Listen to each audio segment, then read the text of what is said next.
प्यारे बुजुर्गों, माताओं, भाई और बहनों, हम सब जब अपनी ज़िंदगी जी रहे होते हैं तो हमारी यही कोशिश होती है कि किसी लक्ष्य को हम पा सकें। कोई इंसान सोचता है कि अगर धन दौलत उसे ज़्यादा मिलेगी तो उसकी ज़िंदगी आराम से गुजरेगी, तो अपना ध्यान उस ओर लगाना शुरू कर देता है। कोई और सोचता है शायद शरीर तंदुरुस्त रहेगा तो हम बड़े सुखी होंगे, तो अपना ध्यान लगाते हैं कि शरीर कैसे तंदुरुस्त रहे। कई और लोग होते हैं, वो सोचते हैं कि हमारे रिश्ते नाते अच्छे रहेंगे तो फिर हम अपनी ज़िंदगी आराम से गुजार पाएंगे। और जो जो लक्ष्य हम समझते हैं, जो जो हमारा गोल है, उस और इंसान कदम बढ़ाना शुरू करता है। जब इंसान की उम्र बढ़ती चली जाती है तो समय के साथ साथ उसे लगना शुरू हो जाता है कि जो मैंने सोचा था कि मेरा गोल होना चाहिए, इससे मुझे कुछ मिला नहीं। और फिर हम सब उस सोच में पड़ जाते हैं कि हमें ज़िंदगी कैसे जीनी चाहिए। हम लोग बड़े खुशकिस्मत हैं कि संदर्शन सिंह जी महाराज, जिन्होंने हम इंसानों को ज़िंदगी कैसे जीनी चाहिए उसे खोल खोल के समझाया है। उनकी वाणी, उनके कहे हुए शब्द हम सबके सामने हैं, और जब उस ओर हम ध्यान देते हैं तो जिंदगी में इंसान का लक्ष्य का गोल क्या होना चाहिए, कैसे हम अपने लक्ष्य तक पहुँचे, वो संदर्शन सिंह जी महाराज ने बड़ा खोल खोल के समझाया। जब भी उनकी लिखी हुई गज़लें पढ़ते हैं तो बार बार वो हमें समझाती हैं कि हम किस तरीके से जिएं ताकि हम अपने लक्ष्य को पूरा कर पाएं। तो आज मैं उनके कुछ चंद शेर एक गज़ल के लेना चाहूँगा, जिसके ज़रिए संदर्शन सिंह जी महाराज हमें समझा रहे हैं कि हमें किस किस्म की ज़िंदगी जीनी है, और सिर्फ सोचना ही नहीं, लेकिन क्या कार्य करने चाहिए ताकि हम उस लक्ष्य को पूरा करें, अपने गोल तक पहुंच जाए। हम लोग जो कि ज़्यादातर मन इंद्रियों के घाट पर जीते रहते हैं, तो हम लोग यही सोचते हैं कि लक्ष्य भी वही है जो बाहर की दुनिया में हमें मिलेगा। इसलिए उन चीज़ों को पाने के लिए हम सुबह से रात तक भाग दौड़ करते रहते हैं। तो संदर्शन सिंह जी महाराज फरमा रहे हैं कि जो हमारे अंदर जो ख्यालात आते हैं कि हमें चाहिए क्या, हमें उनकी ओर ध्यान से देखना चाहिए और समझना चाहिए कि क्या वो ख्यालात ठीक हैं, और अगर नहीं तो फिर सही ख्यालात अपने अंदर हमें डालने चाहिए। और जब ख्यालात सही होंगे तो फिर हमारे लफ्ज़ जो निकलेंगे वो भी सही होंगे, और जो हम कार्य करेंगे वो भी सही होंगे। ज़िंदगी को ना सोचें कि एक सांसों का आना जाना है। ये ज़िंदगी किसी बहुत बड़े मकसद से हम सबको दी गई है। ज़्यादा इंसान सोचते हैं कि सांस बंद हो जाएंगी तो इंसान चल बसा, और जितनी देर सांसें चल रही हैं उतनी देर ही हम जीवित हैं। लेकिन महापुरुष बार बार बार समझाते चले आए हैं कि असलियत शरीर में नहीं, असलियत उस ताकत में है जो इस शरीर को जान दे रही है। तो संत दर्शन सिंह जी महाराज फरमा रहे हैं कि जज्बे दिल को अमल में कभी लाओ तो सही, कि जज्बा दिल को अमल में कभी लाओ तो सही, अपनी मंजिल की तरफ पांव बढ़ाओ तो सही। तो संत दर्शन सिंह जी महाराज फरमा रहे हैं कि जो हमारे मन के अंदर अलग अलग थॉट्स, ख्यालात, विचार, भावनाएं उतरती हैं, जो जज्बा है दिल, जो कि हमें ज़्यादातर यही समझाती हैं कि हम इस दुनिया में कुछ बन पड़े, किसी ओहदे तक पहुँचें, इस दुनिया की जानकारी पाएं, यहाँ की चीज़ों में अच्छा करें और यहाँ की धन दौलत को कमाएं, ताकि हम अपनी मंजिल की ओर बढ़ पाएं। हम सिर्फ अगर सोचते रहे कि हमें क्या करना है और कुछ कदम बढ़ाए नहीं, उसे करने के लिए कुछ कार्य किए नहीं, तो फिर हमारी हालत ऐसी होगी कि अगर एक किसान है, उसने बीज तो ले लिए लेकिन खेत में गया नहीं ताकि बीजों को वो ज़मीन के अंदर डाल सके और कुछ फसल उग सके। हमारी हालत वो होगी जैसे एक बच्चे की हो जिसने किताबें तो खरीद ली लेकिन उन्हें पढ़ा नहीं।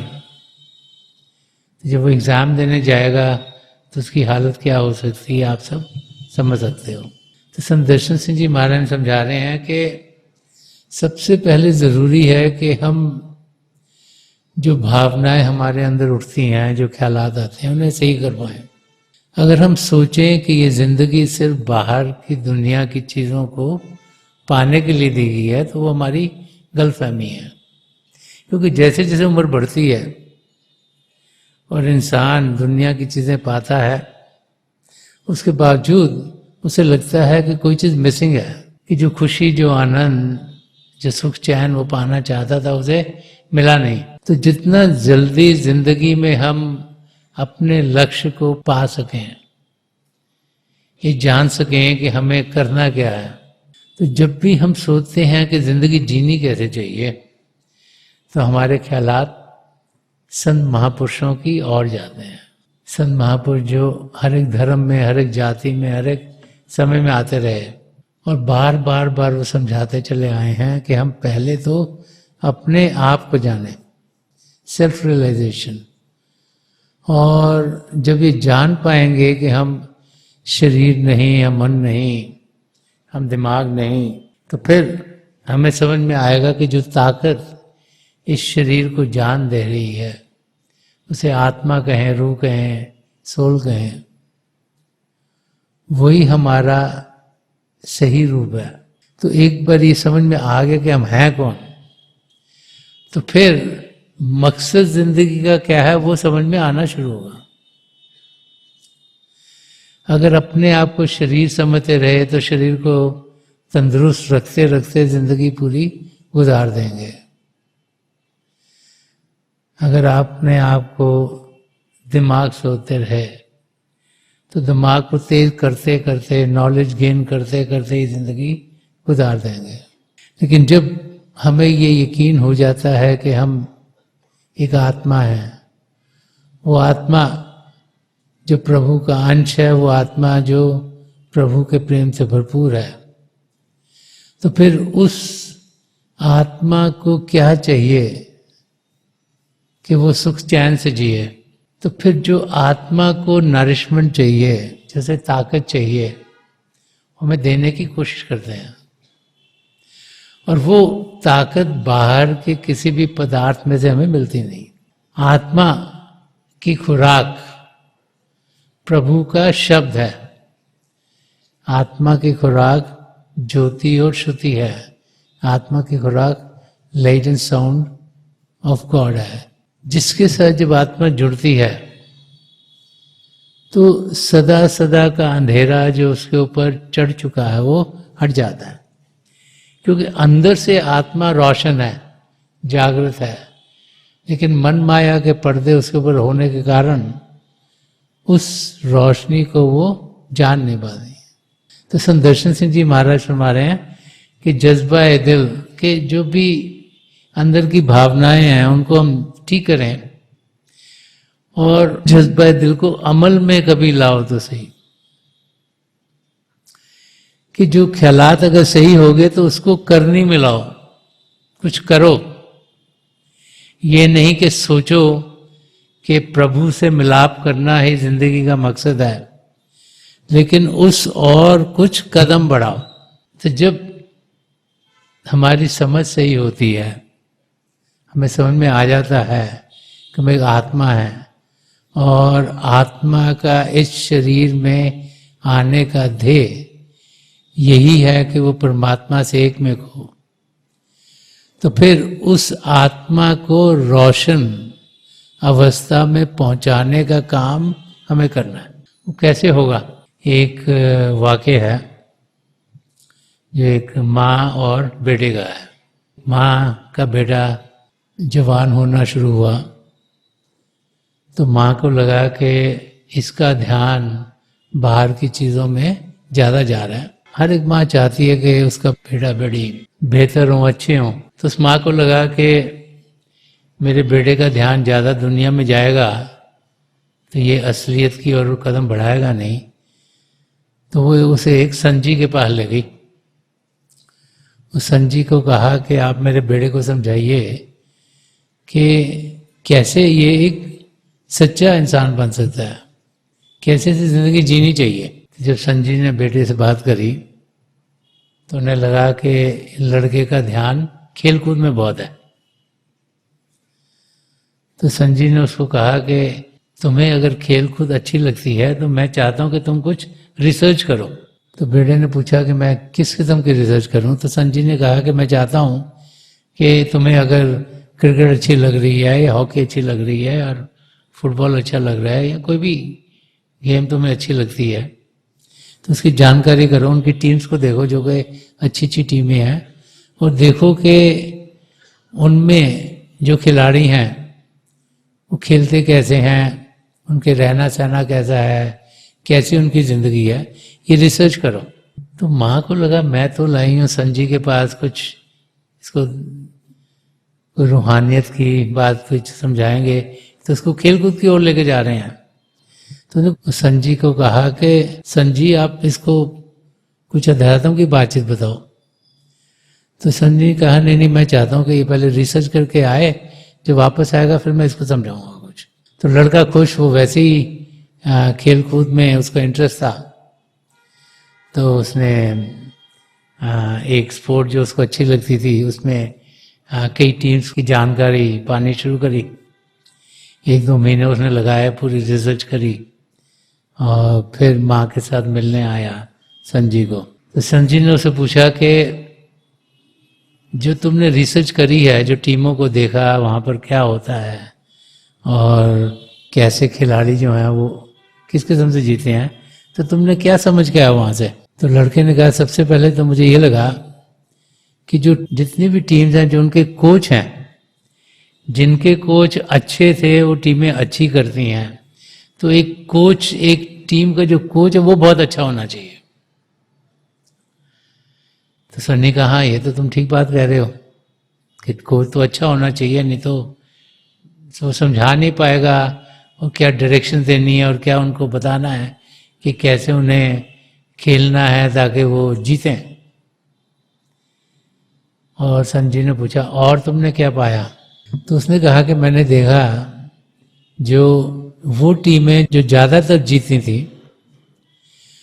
उनमें एक जीतने की पैशन थी, एक दृढ़ इच्छा थी कि हम जीतें, एक लगन थी जीतने की। और मैंने देखा कि वही टीमें जिनमें बहुत ज़्यादा लगन थी जीतने की वही जीती थी। संजय ने कहा हाँ ये भी बहुत अच्छा है, अगर लगन नहीं होगी जीतने की तो टीम जीत नहीं पाएगी। और तुमने क्या पाया? तो लड़के ने कहा कि मैंने देखा कि जिस टीम के जो खिलाड़ी थे, जो कि अपने कोच से जो चीज़ें सीखने को मिलती थी उनको अमल करते थे, वो मैंने देखा कि वो वाली टीम बहुत अच्छा करना शुरू हो गई, कि जैसे उनको समझाया जाता था उस तरीके से वो ज़िंदगी जीते थे अपनी। क्या क्या उनको प्लेयर्स अलग अलग तरीक़ों से खेलना है, और जैसे कोच समझाते थे अगर उस तरीके से वो जीते थे तो उनकी टीम अच्छी होती थी। तो संजय ने कहा ये भी बड़ा अच्छा लग रहा है, मुझे और क्या सीख के आए हो? तो उसने कहा कि मैंने देखा कि जिस टीम में खिलाड़ी एक दूसरे से भी सीखते थे, जैसे कोई टीम में खिलाड़ी है जो ज़्यादा सालों से खेल रहा है और कोई खिलाड़ी जो नया आया है, तो नया खिलाड़ी जो पहले के खिलाड़ी हैं उनसे कुछ सीख रहा है, और जो पहले का खिलाड़ी वो अच्छी तरह से समझा रहा है नए खिलाड़ी को कि कैसे खेलना चाहिए, कि वो वाली टीम बहुत अच्छा कर रही थी। तो सर ने कहा ये भी बहुत अच्छा है, और तुमने कुछ और कुछ सीखा? मैंने कहा मैंने एक और चीज़ सीखी। मैंने कहा तुमने क्या सीखा? तो उसने कहा कि मैंने देखा कि उस टीम के खिलाड़ी जो कि बहुत मेहनत करते थे, वो टीम सबसे अच्छी निकलती थी। जिसके खिलाड़ी प्रैक्टिस भी आके बहुत करते थे, खेलते थे, एक दूसरे की मदद करके खेलते थे, तो इस किस्म के खिलाड़ी बहुत अच्छा करते थे। तो जो माँ बैठी तो सो रही थी, क्या ये बातें कर रहे हैं गेम्स की, स्पोर्ट्स की, तो मेरा बेटा क्या सीखा है इससे? तो संजय ने उनको पूछा कि भाई तुम्हारी तबीयत ठीक है? तो उन्होंने कहा मेरी तबीयत ठीक है, वो मुझे समझ नहीं आ रहा कि आप इसको समझा क्या रहे हो। तो उन्होंने माँ को बड़े प्यार से देखा और समझाया कि जो ये तुम्हारा बेटा कह रहा है चीज़ें इसको ठीक लगी हैं उन टीमों की जिनमें के प्लेयर अच्छा करते हैं, वही तरीका है जिंदगी के मकसद को पाने का। कि जिंदगी का मकसद संजीव बच्चे को समझाना शुरू हुए, बाहर की टीमों में खेलना नहीं। और उन्होंने ये भी बच्चे को पूछा कि इतने सारे जब तुमने टीमों को देखा तो तुमको क्या लगा कि कैसे वो उन टीमों तक पहुंचे? लोग जैसे क्रिकेट खेलने वाले लोग हजारों बच्चे खेलते हैं, थोड़े से हैं जो शायद अपने स्कूल की टीम में जाते हैं, उनमें से थोड़े से हैं जो स्टेट की टीम में जाएंगे, उनमें से थोड़े से हैं जो प्रोफेशनल टीम में जाते हैं। कि लाखों करोड़ों में से थोड़े से होते हैं लोग जो कि उस टीम तक पहुंच सकते हैं जो कि सबसे अच्छी मानी जाती है।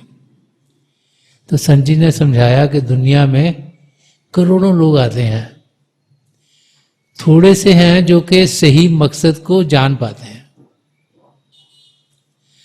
और जैसे टीम के लिए एक कोच बहुत जरूरी है, वैसे जब तक किसी को कोई जीवित सदगुरु नहीं मिलता वो अपनी मंजिल तक पहुंच नहीं पाता।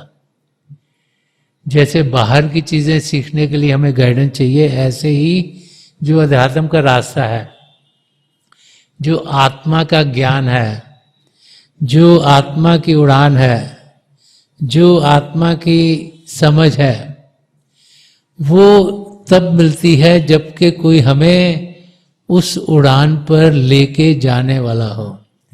और फिर शिष्य वो सक्सेसफुल होता है, वो शिष्य अपनी मंजिल तक पहुंचता है जो अपने गुरु के बताए हुए रास्ते को सही तरीके से अपनाता है, उसको जिंदगी में ढालता है और फिर मेहनत करता है।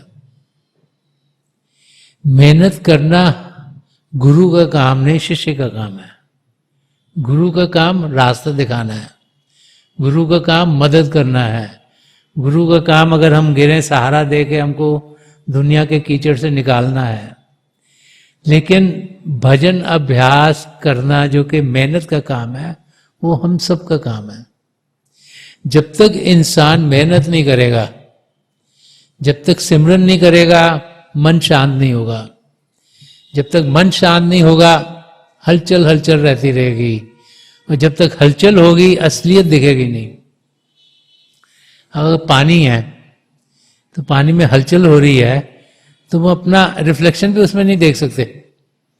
जब वो शांत होगा तभी तुम्हारे को अपना रिफ्लेक्शन उसमें दिखेगा। तो जब तक मन की हलचल शांत नहीं होगी, और शांत कब होगी?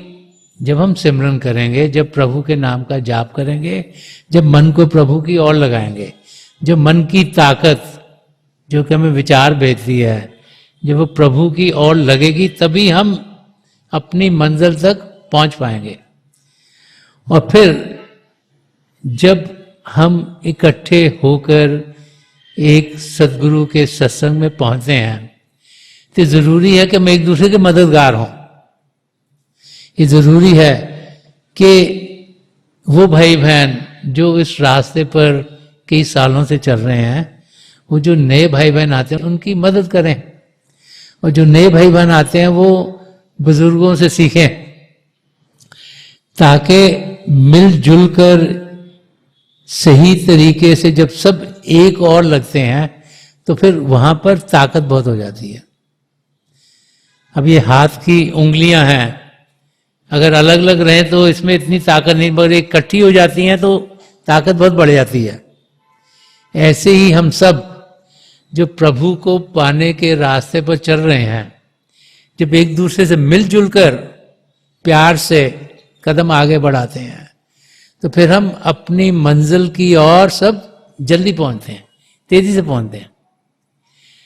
हम में से हर एक ने अपनी मंजिल तक पहुंचना है, तो हम में कोई कंपटीशन तो है नहीं कि कौन पहले पहुंच रहा है कोई बाद में पहुंच रहा है, इसका कोई कंपटीशन नहीं होता। हम सब ने वहां पहुंचना है। जब एक दूसरे की मदद करेंगे तो आराम से पहुंचेंगे, और एक दूसरे की टांग खींचते रहेंगे तो कोई भी नहीं पहुंच सकेगा। तो वो समूह जिसमें कि एक दूसरे की इंसान मदद करता है, वही आगे बढ़ता है। और इसीलिए बार बार बार सत्संगों में ही समझाया जाता है कि हम सेवा भाव से अपनी जिंदगी जिए। सेवा क्या है? मदद करना, किसी की मदद करना, चाहे उनको हम जानते हो चाहे ना जानते हो। तो सेवा भाव से जीना, प्यार से जीना, सच्चाई से जीना, करुणा से जीना, ये सब बहुत जरूरी है। तो ये सब क्या है? सद्गुण। तो हमारे अंदर सद्गुण होने बहुत जरूरी है। जब सद्गुण हमारे अंदर आएंगे तभी हम अपनी मंजिल की ओर बढ़ पाएंगे। तो संत कृपाल सिंह जी महाराज बार बार बार समझा गए हैं कि an ethical life is a stepping stone to spirituality, कि सद्गुणों का हमारी जिंदगी में आना एक पहला कदम है अध्यात्म के रास्ते पर बढ़ने के लिए। तो संत दर्शन सिंह जी महाराज समझा रहे हैं कि जज्बा दिल को अमल में कभी लाओ तो सही, अपनी मंजिल की तरफ पांव बढ़ाओ तो सही। कि जो जिंदगी हमें मिली है ये बड़े भागों से मिली है। 84 लाख जिया जून में हमारी आत्मा भड़क रही थी, परमात्मा हम पर प्रसन्न हुए, वो सबसे बड़ी बात है। हमें मानव चोला दिया जिसमें सब पदार्थ हैं जो हमें चाहिए अपने आप को सही रूप में जानने के लिए और पिता परमेश्वर को पाने के लिए। तो वो सब प्रभु ने हमें दे दिए हैं। अब हमारा फर्ज है कि हम अपनी मंजिल तक पहुंचे। वो भाई बहन जो खुश नसीब हैं जिन्हें किसी पूर्ण महापुरुष के चरण कमलों में पहुंचने का मौका मिलता है, और फिर जब उन्हें नाम की देन मिलती है, वो एक बहुत बड़ी बरकत मिलती है कि ये 10वां द्वार जो कि बंद है, जो उनकी दया मेहर से खुलता है, उनकी तवज्जो से खुलता है। वो हमें रास्ता दिखाते हैं अंदर की दुनिया में बढ़ने का, हमें समझाते हैं कि जिंदगी कैसे जीनी है। एक शाकाहारी जीवन व्यतीत करें, अपने पैरों पर खड़े हुए हों, औरों के मददगार हों, प्यार से जिंदगी जिए। और रोजाना बाकायदगी से भजन अभ्यास करें। अब ये वाला हिस्सा हमारा है, रोजाना भजन अभ्यास करना।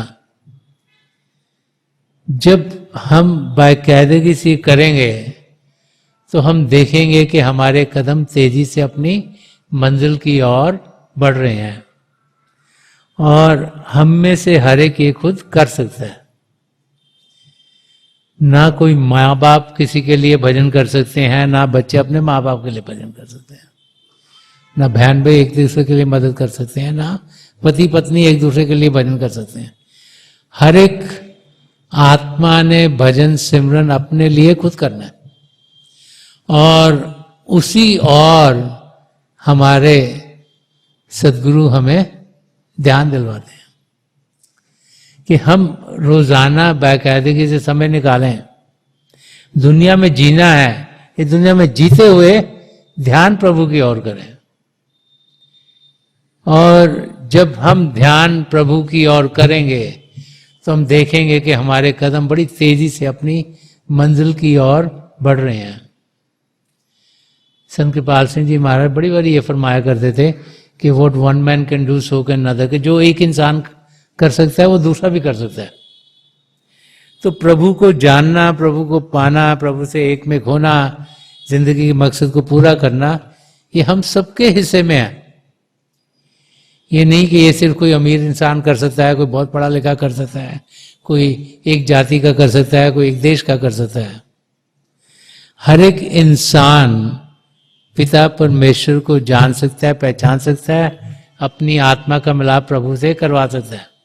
कमी है तो हम में कशिश कितनी है प्रभु को पाने की। हमारे अंदर एक पैशन है प्रभु को पाने का कि नहीं, और वो अगर कमी है तो वो हम में है, वो प्रभु में नहीं। पिता परमेश्वर सब कुछ जानते हैं, जितनी जितनी मदद हमें चाहिए वो सब हमें देते हैं, लेकिन मेहनत हमको खुद करनी है। वो भाई बहन जो मेहनत करेंगे वो अपनी मंजिल तक जरूर पहुंचेंगे। और वही संत दर्शन सिंह जी महाराज फरमाए कि अपनी मंजिल की तरफ पांव बढ़ाओ तो सही।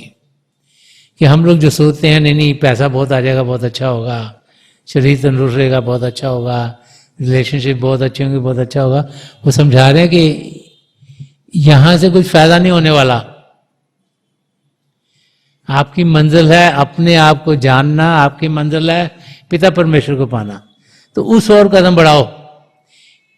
अगर सारा समय बाहर की चीजों में लगा दोगे तो जो जिंदगी का मकसद है उसको पूरा करने के लिए समय कहाँ होगा आपके लिए। इसीलिए कहा जाता है कि रोजाना कुछ समय निकालें। संत कृपाल सिंह जी महाराज फरमा के दिन का 10वां हिस्सा जो कोई 2.5 घंटे के करीब हम निकालें, जो जिंदगी का मकसद उसको पूरा करने के लिए। बाकी 21.5 घंटे और हैं दुनिया की चीजें करने के लिए, और वो बाकायदगी से रोजाना निकालें ताकि हमारी रुचि बनी रहे अपनी मंजिल की ओर जाने के लिए। हमें समझ हो कि ये सबसे जरूरी है। संत कृपाल सिंह जी महाराज ये फरमाते हैं, God first and everything else next, के प्रभु को पाना सबसे जरूरी काम है, बाकी सारे काम उसके बाद के हैं। तो हम लोग तो बाद के कामों को बहुत जरूरी समझते हैं, वो करने लग जाते हैं, सोचते हैं प्रभु को तो पाएंगे जब बुजुर्ग हो जाएंगे। तो बुजुर्ग होते को ज्यादा देर नहीं लगती, समय कैसे गुजरता है वो समझ में नहीं आता।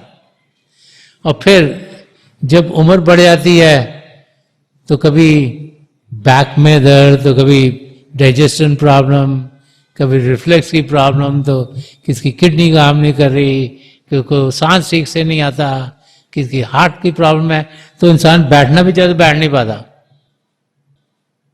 तो जितना जल्दी अपनी जिंदगी में हम जिंदगी के मकसद को समझ पाएंगे उतना ज्यादा समय हमें मिलेगा अपनी मंजिल तक पहुंचने का। तो संत दर्शन सिंह जी महाराज हमें यही समझा रहे हैं कि अपनी मंजिल की तरफ पांव बढ़ाओ तो सही। वो कह रहे हैं जो मदद आपको चाहिए आपको जरूर मिलेगी, लेकिन आप कदम तो बढ़ाओ, ध्यान तो करो उस तरफ। अगर ध्यान ही नहीं उस तरफ करोगे तो फिर आप उस तरफ जाओगे कैसे? हमारा काम है मेहनत करना, प्रभु का काम है जो फल हमारे लिए सही है वो हमें मिलेगा। तो संत दर्शन सिंह जी महाराज में यही समझा रहे हैं कि जिंदगी के सही मकसद को हम जाने, हम जाने कि प्रभु ने हमें ये मौका दिया है 84 लाख जिया जून से छुटकारा पाने का। इस मौके का हम पूरा पूरा फायदा उठाएं। और वो भाई बहन जो मेहनत करते हैं, जो बाकायदगी से भजन अभ्यास करते हैं, करोड़ों में से कोई कोई होते हैं जो अपने कदम प्रभु की ओर बढ़ाते हैं। तो जिंदगी में कोई भी ऊंच नीच आए उसकी उन्हें कोई रुकावट नहीं होती, क्योंकि उनका निश्चय दृढ़ है। वो जानते हैं कि उनकी मंजिल क्या है, वो जानते हैं कि करना क्या है अपनी मंजिल तक पहुंचने के लिए, और उनमें कशिश है अपनी मंजिल को पाने की। तो वो भाई बहन अपनी मंजिल तक जरूर पहुंचते हैं। तो हम सब तो बड़े खुशकिस्मत हैं कि कईयों को हम में से हजूर बाबा सावन सिंह जी महाराज ने नाम की देन दी होगी, बहुत से भाई बहन हैं जिन्हें परम संत कृपाल सिंह जी महाराज ने नाम की देन दी, बहुत से भाई बहन और भी हैं जिन्हें दयालपुर संत दर्शन सिंह जी महाराज ने नाम की देन दी। उन्होंने हमारा ये दिव्य चक्षु खोला। वो हमारे भीतर बैठे हुए हैं, वो चाह रहे हैं कि हम अंतर्मुख अंदर की ओर बढ़ें, ताकि वो हमारे हाथ को पकड़ के हमें माया की दलदल से निकाल के अंदर की दुनिया की उड़ान कराते हुए हमें सचखंड में ले जाएं और हमारी आत्मा का मिलाप परमात्मा में कराएं। तो हम पर निर्भर है कि हम ध्यान अंदर की ओर करें। तो थोड़ी देर के लिए हम सब अभ्यास के लिए बैठ जाएं। आप जहां भी बैठे आराम से बैठिएगा, अपनी आंखें बंद कर लीजिएगा।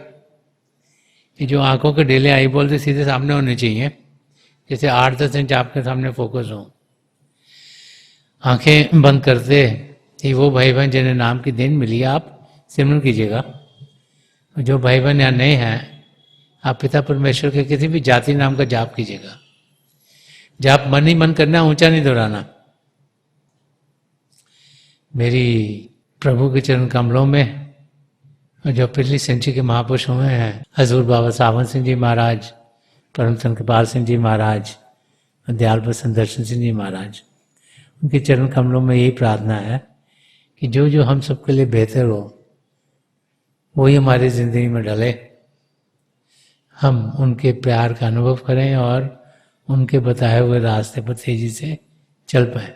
हम थोड़ी देर के लिए बैठेंगे और फिर मैं आपको इस बैठक से उठाऊंगा, और मेरी शुभकामनाएं आप सबके साथ हैं।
छोड़ दीजिए जी, आप प्लीज़ लिखो।